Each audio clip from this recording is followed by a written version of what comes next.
Hey now, it's Sharon, and I'm back to share another idea on reforming the police, but it has to do more with the individual, me, myself. I'm sharing my experiences, and I'm sharing them in hopes of helping others who are trying to get into policing or are already in the career of policing. But I wanted to give an idea as to what I went through as a police recruit in the career of policing, and how some of my personal beliefs started to intermingle with the job of policing, and how it gave me pause. I'll start by saying this. A friend of mine, he always used to say policing is the training ground for saints. And I get it now, it is a training ground for saints. And I'll start with the uniform. Excuse me. I took pride in my uniform, as many others do. I took pride in it being pressed and clean, my boots being spit shined and clean, all the gear on my belt working, things like that, having the vest on, making sure I put O positive in it. And I did that in the military. Actually, I got that from the military, and it just transferred over to the policing aspect of my career.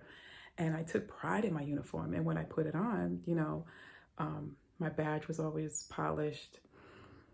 And I realize now that, with all the training and the testing to become a law enforcement officer, to be certified in policing, it gave me a certain amount of pride. And so when I tell you I went out and I worked my beat, I worked my beat because that's what was told to us. That's how we were trained to work our beat. So as I work my beat, I'm trained to recognize crime.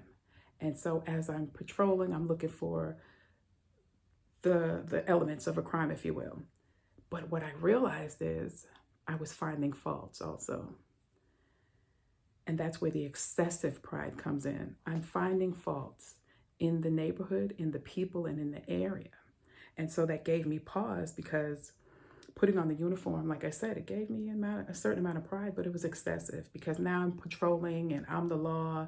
I'm this big bad She-Hulk police officer, and I'm going to get the bad guys. But meanwhile, I'm pointing out the faults in the neighborhood, or the faults in the people. And I realized that while wearing the uniform, I'm also wearing the righteousness of Christ, right?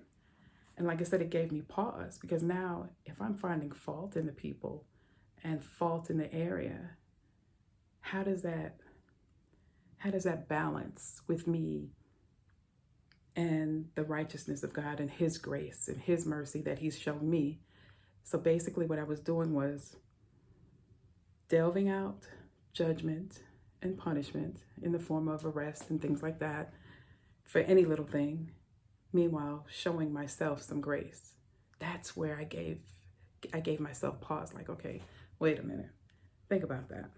And so I remember putting on the uniform, and I would always take the badge off and place it on an open Bible, on one of my favorite Psalms, 143:8, and it says, "Let the morning bring me word of your unfailing love, for I put my trust in you. Show me the way in which I should go, for to you I entrust my soul," or life, some translations say. And I was always put my Bible on it. Put my badge on it every day. I take it off, take my uniform off, put it on, and then when I put my badge on, I place it over my heart to remind me.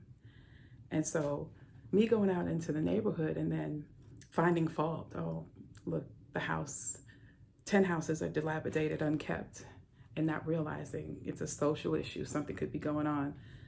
I started to, like I said, give pause, because here I am coming into policing, and it either challenges or reinforces all your beliefs that you come in with, or challenges the beliefs you come in with. So here I am at a challenge now, wearing this uniform, wearing this righteousness that I supposedly have in Christ, and possibly not believing that I'm wearing this righteousness.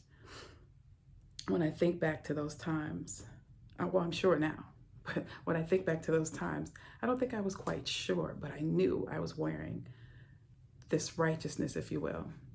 And it turned into excessive pride. It turned into me finding fault in the neighborhoods and in the people that I was put my hand up to protect.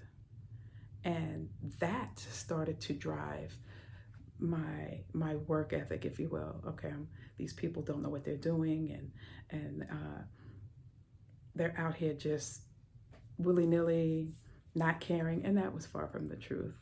You talk to the folks in the neighborhood, they want the same things you want. They want to be able to live in peace, live securely within their surroundings, go to work. That's what most people want. And so I had to take a step back. I started taking a step back. And what cemented it for me was I started to go through the ostracism and the retaliation, but there was another incident early in my career.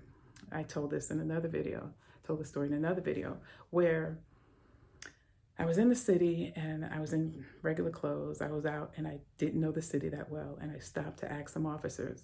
We belonged to the same department, but I just wasn't in uniform. I stopped.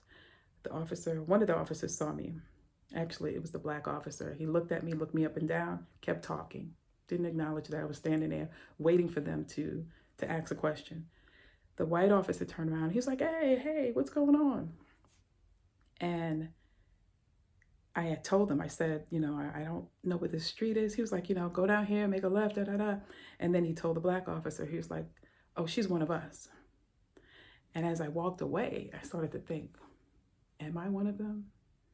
And the whole us versus them started to play out. But I talk about that in another video. But yeah, that was a defining moment in me giving pause to wearing the uniform and wearing righteousness. And how can I get that to balance out? So yes, of course, I stopped finding fault in people and started to sympathize and empathize and try to understand why some of this stuff that I saw happening in the neighborhoods was happening. But yeah, I just wanted to share that little bit with you. That's for folks that are getting into policing and the ones that are already there in the career established, and maybe they're giving thought or they're giving pause to what actually is policing doing or helping in the community. But that's all I want to share. Take a look at our online store. The link is in the description. And always remember, you don't necessarily have to go through a thing to learn from it. Talk to you guys later. Bye.